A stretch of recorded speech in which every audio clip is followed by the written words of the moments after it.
Part 1. Breakfast of Champions. The annoying sound of beep beeps of the alarm clock woke Cole up. They went off in his mind like bombs exploding.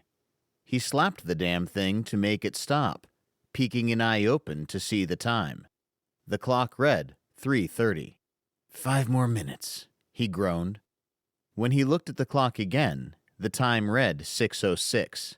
What the shit? He pounced out of bed, but immediately regretted it.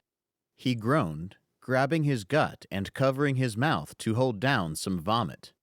He glanced at the Hennessy bottle next to the alarm clock. He chugged the remains as he went to the bathroom, tossing the bottle in the trash. He hit the button on his stereo, turned on the shower, and hopped in. Only needing a minute to rinse off the night's musk, he threw on a pair of jeans, a plain shirt, and his old Chuck Taylors. He grabbed his phone and keys before sprinting out the door and to his car. He found his flask sitting on his passenger seat next to his campus badge. "Breakfast of Champions," he said as he sniffed the contents of the flask and took a swig. As he drove down the winding streets of Santa Cruz, he saw that he had pending messages. He called the number to his voicemail. "You have 3 new messages," the robotic feminine voice said. First new message. Joan's voice came out of the phone. "Thanks for not being here to run the diagnostics test," she said. Next new message, the voicemail continued. "Cole, get your drunk ass up and get to the facility immediately," the message said. It was Slater, head of Horus Aeronautics and Research Facility, Cole's boss. Next new message, the voicemail went on. "Get your ass here now." It was Slater again. Cole hung up. Part 2. Let's get this party started. After a 30-minute drive, Cole arrived at the UC Santa Cruz employee parking lot. The research lab was on campus and was a part of the engineering division. When it wasn't used for lessons, it was being used for developing technology. Cole grabbed his badge, flask, and bolted from his car. He rushed past people towards a large, square building with a rounded semicircle top. The sign out front read, Horus Science Center for Research and Development. The door had a black badge reader. He waved his badge at it, and a small light at the bottom flickered green. After the click sound, he went inside. The lobby was a small office. A desk in the middle with monitors sat displaying different images from areas of the facility. Slater waited there with his arms crossed. He wore his usual button-down shirt and tie with a pair of black slacks. "You're more than 2 hours late, Cole," he said as Cole entered the building. "Relax, guy, I'm here now. Let's get this party started," Cole said. Slater walked up to Cole, sniffing the air around him. "Are you drunk?" he asked. "No way," Cole said. "A little hungover, but definitely not drunk." "I don't have time for this. We need to start the test. Come on," Slater said. As they walked past the lobby desk, Cole noticed the security wasn't there. "Where's security?" he asked. "On a break." The launch area was huge. A large machine with 4 large claw-like arms protruded from the roof. The floor underneath it was a metal platform raised a few inches higher than the rest of the room. Across one side of the room was the control panel. On the other side of the room were the power modules, servers, and processors that ran the machine. Juan stood there under the machine in a black environmental protection suit. The suit covered Juan from head to toe, and the helmet's visor only made his eyes visible. Joan sat at the control panel, communicating with Juan. "Okay, bro," she said. "We're going to run a couple more diagnostics." "Damn, how many more of these diagnostics are we going to do? It's freaking hot in this thing," Juan said. When Cole followed Slater into the launch room, there was an older fellow behind the control panel. He wore a shirt and tie combination like Slater's, but he was a bit shorter and much bulkier. "I apologize for the delay, sir," Slater said. "This is our head control operator, Cole." Cole shook the man's hand. His grip was incredible, as if he had the strength of 10 men. "Nice to meet you, young man. I am Maxwell Kingsley," he said. "Cole, nice to meet you," said Cole. "Sorry I'm late. I had a busy night." "No worries. We are here now. I am eager to see how this machine works," Maxwell said. Cole walked over to the control panel. He smiled at Joan, but she rolled her eyes and looked away. "I assure you, good sir, the Ark is worth every dollar you invested," Cole said. "Yo, Juan, how we feeling today?" "I've been in this suit 3 hours waiting for your ass to get here. I'm hot, sweaty, and I need to shit. Now can we get this over with?" Juan replied. Cole put his hands in the air, sat down, and leaned over to whisper to Joan. "What's got his panties in a bunch?" he said. "You're an asshole," she replied. Part 3. We are standing by. Cole's and Joan's fingers flew across the keyboards, buttons, and knobs as they started up the Ark. The 4 mechanical arms above Juan shook as lights flickered across them. "Importing coordinates," Joan said. "Connecting to point B. Engaging the particle accelerator. Time displacement barrier activated," Cole said. Juan flinched as a green light emitted from the arms. Maxwell uncrossed his arms, wonderment on his face. "Slater," he said, "how does this work?" "The Ark," Slater began, "creates a gateway between where we are now and a set location. Juan will walk through the gateway and be at the other destination." "That's simple," Maxwell said. Pressure filled the launch area, and the Ark groaned, rattled as a small hole formed in front of Juan. "Gateway link established," Cole said. "Point B, this is main hub. We are opening the portal. Do you copy?" "Main hub, this is point B. We are standing by." The hole grew large enough for a person to fit through. Juan stepped into it.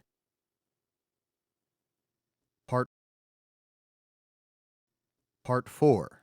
An Idiot That You Love. Juan disappeared inside the portal and the gateway closed. Once the energy field dissipated, the pressure in the room lifted. "He's gone," Max said.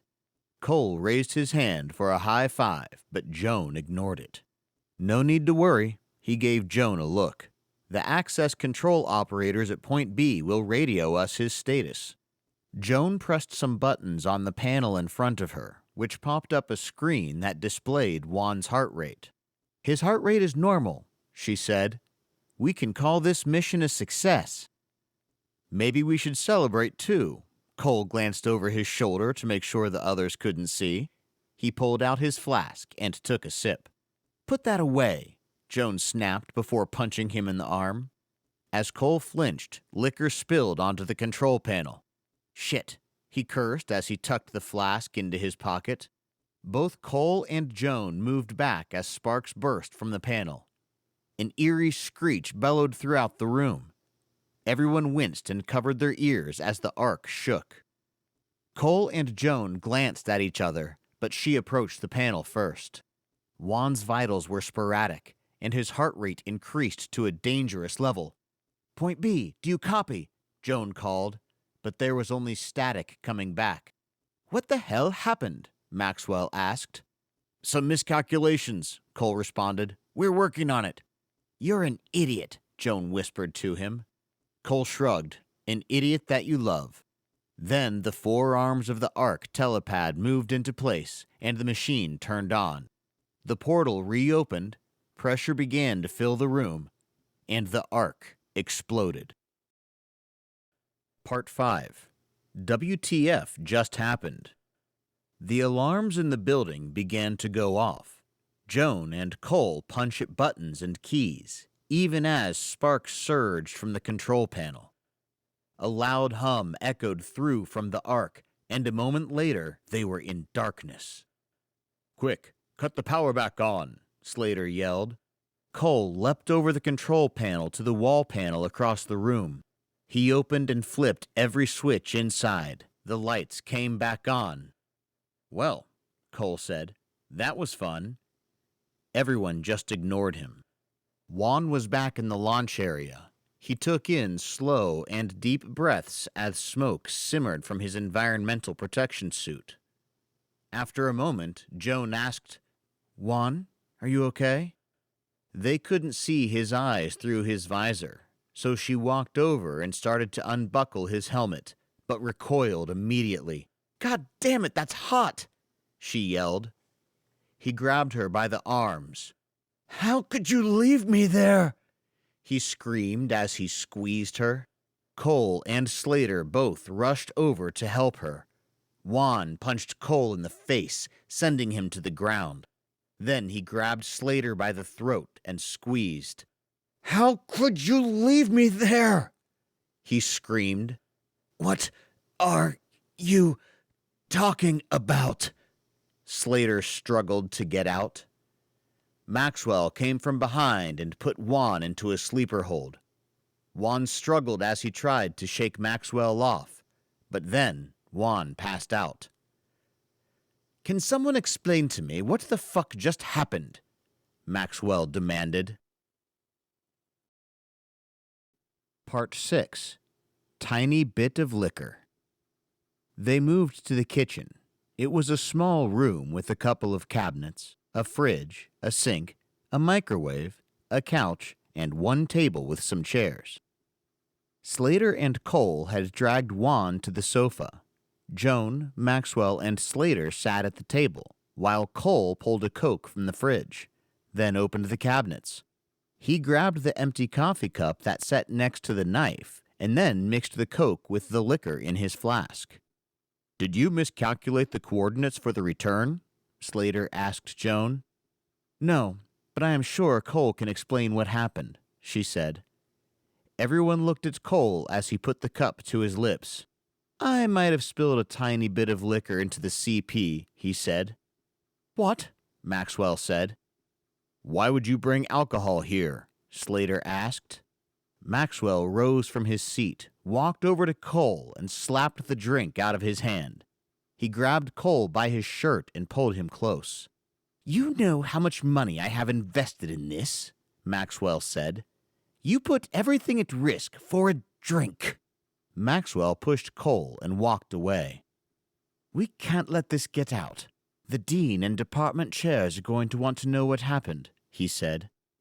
"Do you understand you put Juan in danger? That power surge most likely fried his brain," Slater said.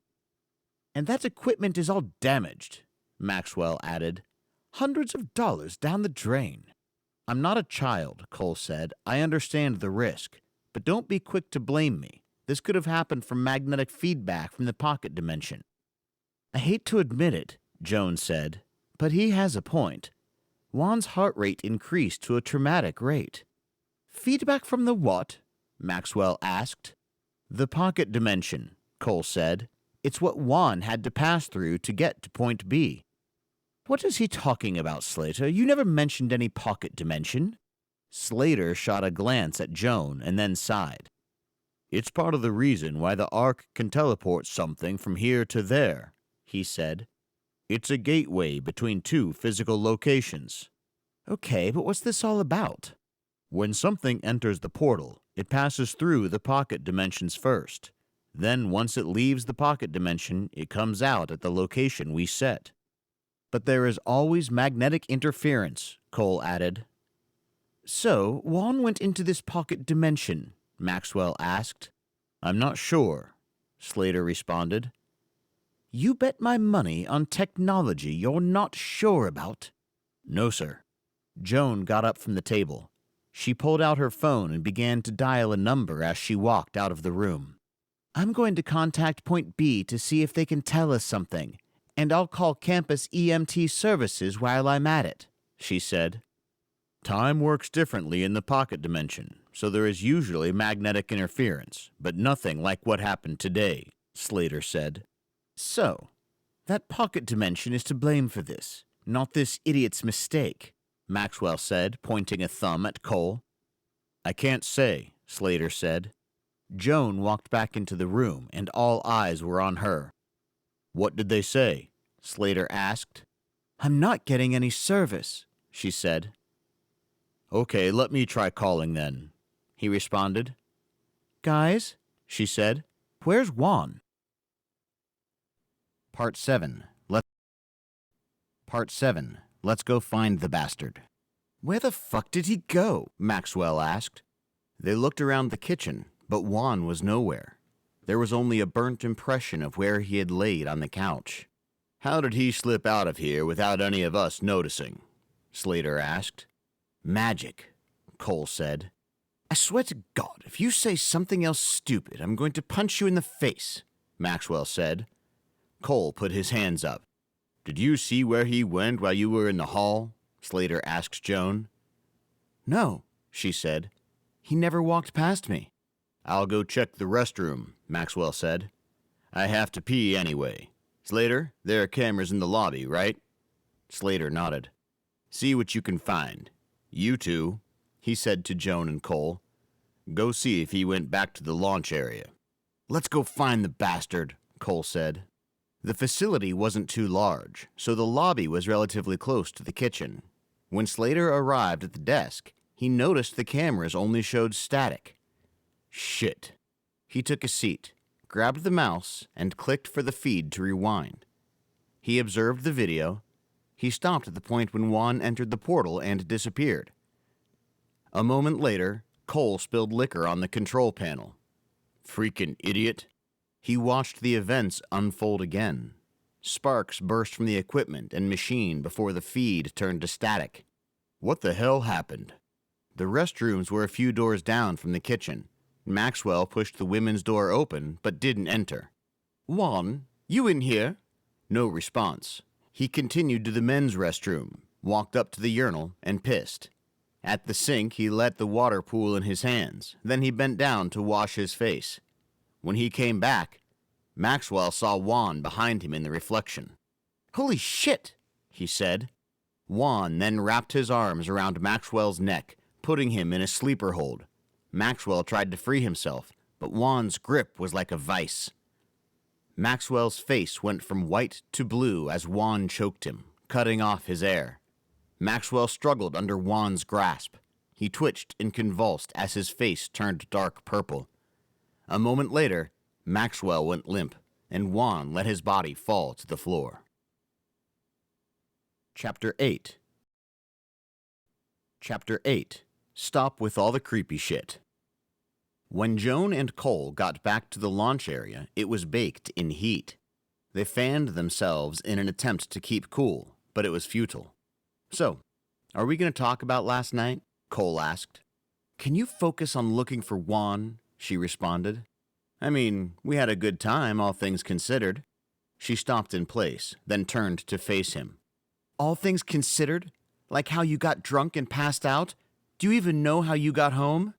I called you an Uber, but thank you for showing me that I will never be able to replace your first love. She tapped the flask poking out from his pocket. It's like an oven in here. She walked over to the control panel and pressed some buttons. Damn it, Joan yelled after touching one of the panels. You okay? Cole asked. When she opened her hands, some of her fingers were burnt. Why is it so? She stopped and nodded at something.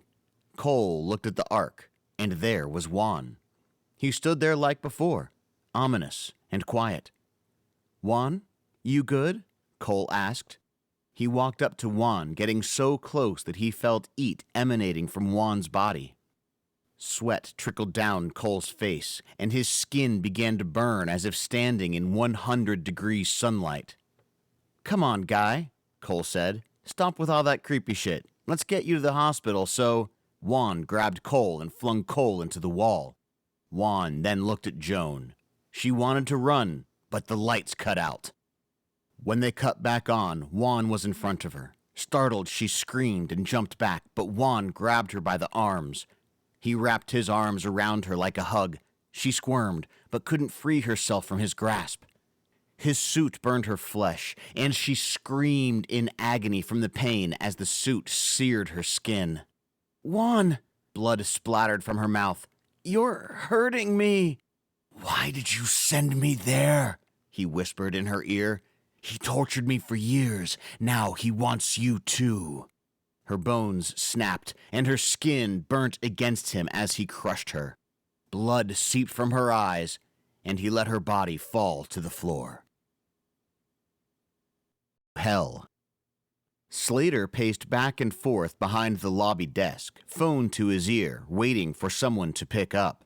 Frustrated, he hung up and dialed a different number. All he got was a busy signal. "What the hell?" he said.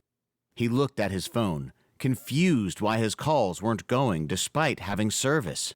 Then, one of the monitor's feeds came back. He looked at it, to see himself there in the lobby. He turned to find a camera hanging from the roof behind him. "Okay," he said. "At least that camera is working." Then another camera feed came back on, but it showed the same thing, him in the lobby. All 8 cameras came back on, but they all showed the same image. "Well, at least they're on," he said. He started to see if he could change the feed on some of them when he noticed Juan on the screen walking up behind him. When he turned back to the monitors, they exploded in his face. Glass and sparks shot out from the screens in his direction. "Shit!" He tried to shield his face with his arms. As he started to turn around to leave, he bumped into Juan. "Juan, what the?" Juan grabbed him by the throat. Slater tried to speak but only choked.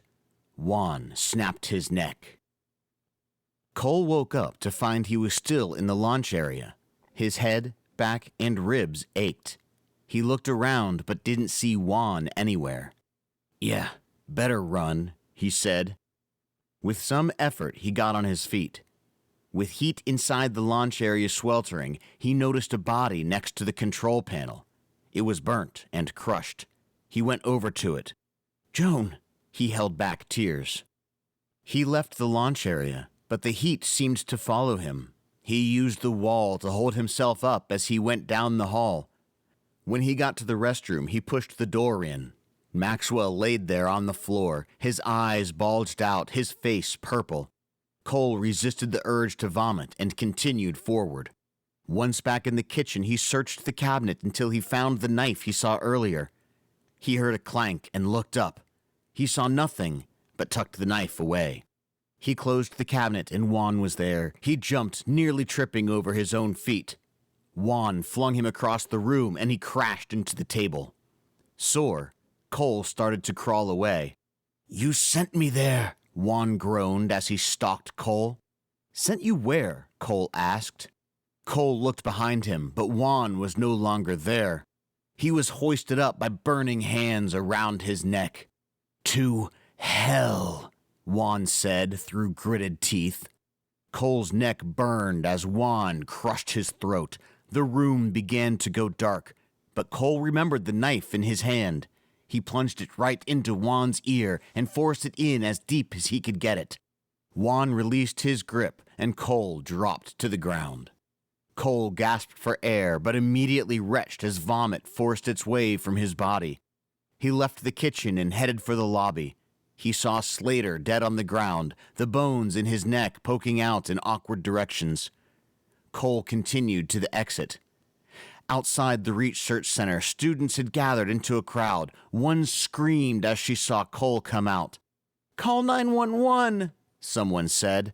Cole fell to his knees, and a moment later, everything went black. It had been 3 days since the incident. Cole's wounds healed enough to where he could finally leave the hospital. Everyone agreed that what had happened at the research facility was an accident. He had been told the college decided to condemn the building. "I'll just need you to initial here, then sign and date here," she said, "and you're free to go." "I can change before I leave, right?" Cole asked. "I don't want to go out there with my ass hanging out." "Oh yeah, take your time." The nurse left, so Cole grabbed the plastic bag with all his belongings and entered the restroom. He rummaged through his stuff. He pulled out the shirt and jeans he wore that day. The shirt was destroyed, but the jeans were okay. He would wear the jeans under his hospital gown until he got home. Back in the bag, he got his keys and wallet. Then he saw it. A small metal square-shaped bottle with a twistable top. His flask. He picked it up and shook it. There was still some liquor inside. He opened it, putting it to his lips, but caught himself in the mirror.